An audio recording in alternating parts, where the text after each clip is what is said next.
Hey everybody, welcome to episode 50 of the Metal Detecting Show podcast. My name is Kieran and I have been metal detecting for nearly 30 years.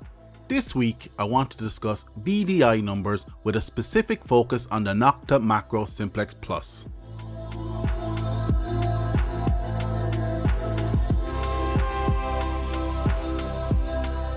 Hey everyone, before we start I want to thank you for listening to the podcast and I hope you enjoy the show this week.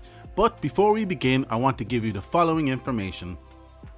If you want to give me feedback or interact with the show, please reach out to me on Twitter at DetectingThe or Instagram at the Metal Detecting Podcast, or if you want to pop me an email to Kieran at themetaldetectingshow.com. And now, if you'd like to leave me a voicemail, please do so on speakpipe.com/The Metal Detecting Show. The link will be in the show notes. If you'd like to support the show, you can do so now through several avenues. Firstly, if you'd like to buy me a coffee, you can do so at buymeacoffee.com/metal detecting. If that's not your thing, you can support the podcast over on Patreon. Just search for the Metal Detecting Show. And now, if you're looking to purchase any new equipment, I would appreciate it if you did so via kellycodedetectors.com using the affiliate link in the show notes. It will cost you nothing, but I will get a small percentage of your sale for sending you their way. This revenue gets reinvested into the show and goes some way towards keeping the show alive, covering hosting and equipment costs. And lastly, and most importantly, if you like this content, please don't hesitate to tell your friends and don't forget to hit that subscribe button.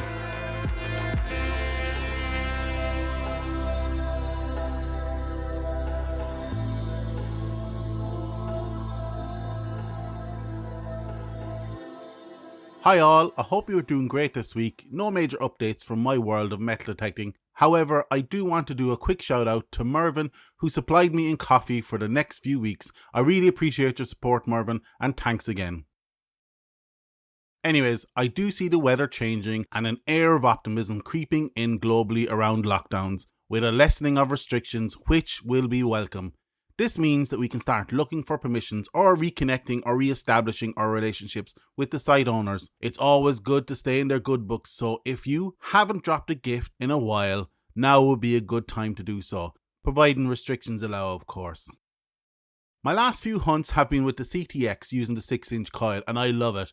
I have a fairly simple program that allows for a bit of discrimination of iron, but as I'm only coin shooting, I essentially only dig targets that have an iron or ferrous content of 12 in the target ID, or as I call it, digging 12s, and disregard the conductivity unless it sits pretty high. It's a fairly simple process that has been successful for me when coin shooting on beaches.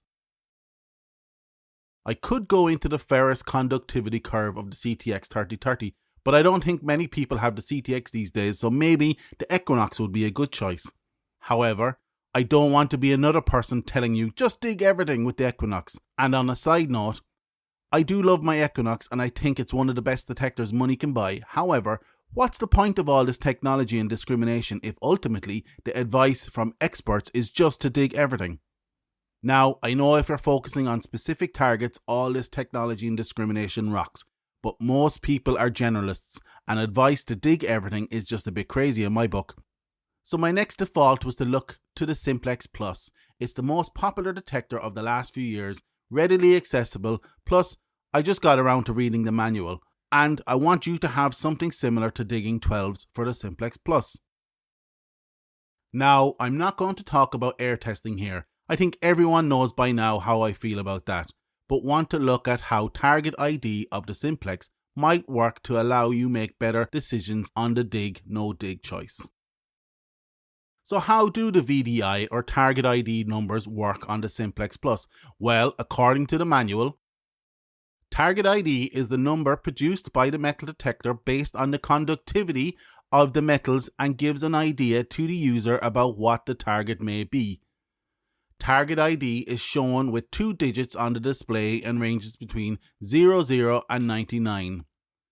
Keep in mind, large targets will ID higher than expected, even though they may have a lower conductance. What this means is that Nokta have calibrated the target ID range to match the conductivity range of metal, but also have based it on objects of a certain size, most likely around 24mm diameter or the size of an American quarter. So, if the object is larger than a quarter, it can potentially ring up as a higher conductivity target with a higher target ID than what would be accurate to the type of metal, and vice versa. If it is smaller than a quarter, it will ring up with a lower conductivity and, subsequently, a lower target ID. This is why big iron slides into the target ID as potentially a good target. Now, of course, Nokta won't tell us if my assumption is accurate, but I'm assuming I'm close to the mark. But to start, what is conductivity? Well, the simplest definition would be conductivity is the measure of the ease at which an electric charge or heat can pass through a material. A conductor is a material which gives very little resistance to the flow of an electric current or thermal energy. Electrical conductivity is measured in Siemens per meter by 10 to the power of 6. If you look at the top 4 elements on a scale of the most conductive, you will see that silver tops the table at 62 Siemens per meter by 10 to the power of 6, with copper at approximately 59, followed by gold at 44, and then aluminum at 37 Siemens per meter by 10 to the power of 6. I love saying that, 10 to the power of 6. This is why a great test for silver is to hold it in your hand and touch an ice cube with it. If it's silver, the heat is conducted easily from your hand, melting the ice via thermal conductivity. Because silver is the best conductor out there, and because of this, a silver find will give the highest target ID. Did you notice anything else about the top 4 in the conductivity range? Well, you might have noticed that gold and aluminium sit very close to each other. This is why you find that aluminium ring pulls and gold rings can have the same target ID, as the translation of the conductivity range to the target ID range will group them very close together, and the same will happen with copper and silver targets. They will get grouped together in the target ID calculation, with copper and silver target conductivity translated to the 90s range of the simplex target ID, rightly at the very top of the scale. This assumption is very clear with all coins, as the alloys of metals used in the production of coins sit very neatly at the top of the scale. However, as the metals used to alloy in coin production, specifically in later years, are lower down the scale, where zinc sits at approximately 17, brass at approximately 16, and nickel at approximately 14. This means that there is a potential for coins and jewellery of silver or gold alloys being down in the mid-scale of the simplex target ID. For example, with the simplex, there is a high probability that gold or silver jewellery will result in a target ID of between 20 and 40 depending on the percentage of silver or gold. Now, don't get me wrong, this means jack shit if you're a relic hunter focused on lead and iron, but the logic is the same. You are looking for targets at the other end of the scale, 0 to 20, for the simple reason that iron or any of its alloys has a very low electric conductivity number, somewhere in the region of 1.25 to 5 Siemens per meter by 10 to the power of 6. Rust or iron oxide is also a poor conductor. In fact, it's more resistive with a conductivity in around 1 and will give a target ID of 0. So, to give you some key takeaways that will help you be successful in hunting with the Simplex Plus. Number 1, the top tip. Dig your 9s. Any targets in the 90s needs to be dug. Any target. So with the Simplex, you're digging 9s. There is potential for large copper here, but that's fine, I think. What I mean here is any number that starts with a 9, except 9 on its own, of course. Number 2, gold and all its constituent alloys will live in the 20 to 40 target ID range.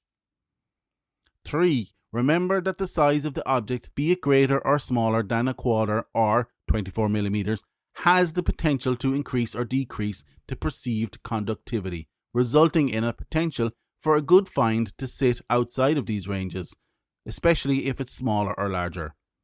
And 4, this all depends on what you're hunting for. If you're looking for relics, then flip this logic. Dig the lower tones.